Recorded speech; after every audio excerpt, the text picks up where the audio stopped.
ایک اور بڑے ادارے کے سربراہ کا استعفی آنے کو تیار، رہنما پی ٹی آئی شیخ وقاص اکرم نے بڑی خبر دے دی۔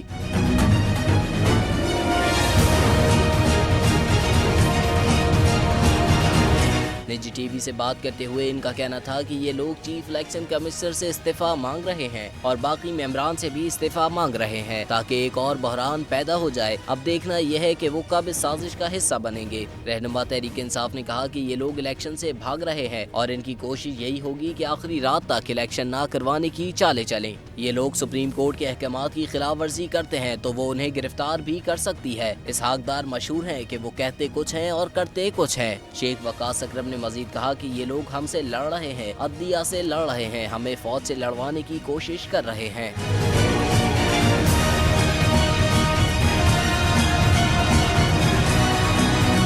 ہوائے نفس کی ہے حکمرانی، لٹیرا کر رہا ہے پاسبانی۔